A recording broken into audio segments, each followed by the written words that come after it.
Alright, what I want to do by making this little video is give you an opportunity to make comments about things you thought in the whole course for the past 3 months that were useful and interesting. This is the whole course. So you could go back to things about the 6 environments.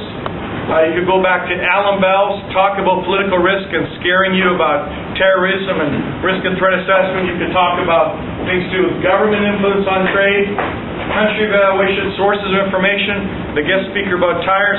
Anything in the whole course that you thought was useful or interesting, you can make comments about and post on YouTube.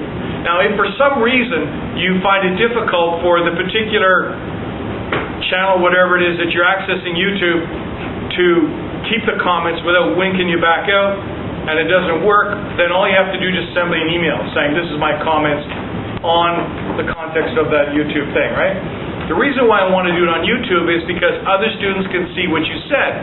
So it could be a learning experience. It's not just me saying things, but it's you people saying things, right? For example, on the midterm test, remember there was that question that I asked you. It was based upon what one student asked in class about why don't you sell your tires with a discount. I thought that was a useful learning thing to know about that because they have a channel locked up and long-term supply and those kinds of things. So I'm those kind of professor that believes that the students have a lot of things to say which are useful and interesting about things we did in this course, and that other students can learn by that. That's why I want to do this.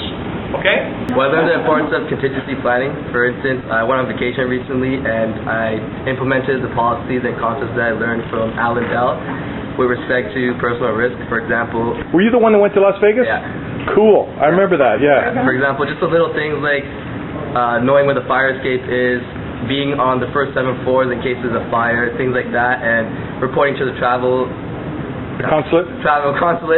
little things like that, just so you could protect yourself in case of an emergency.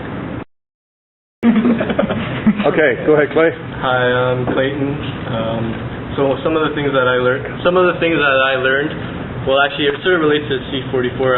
I saw on the National yesterday, they were talking about the differences between Canadians and Americans, and they basically surveyed a classroom full of Canadians, and they asked them, like, what do you think of Americans? And we gave them, like the Canadians give them really, really mean, like, arrogance and selfishness and what have you. And then they went over to America and they asked, what do you think of Canadians? And they actually said friendly and stuff. So one of the main points that they made was that Canadians have this persona of being really friendly, but that at the end of the day, they're the ones making fun of the Americans, while the Americans are sort of being nice towards us. More gracious towards us.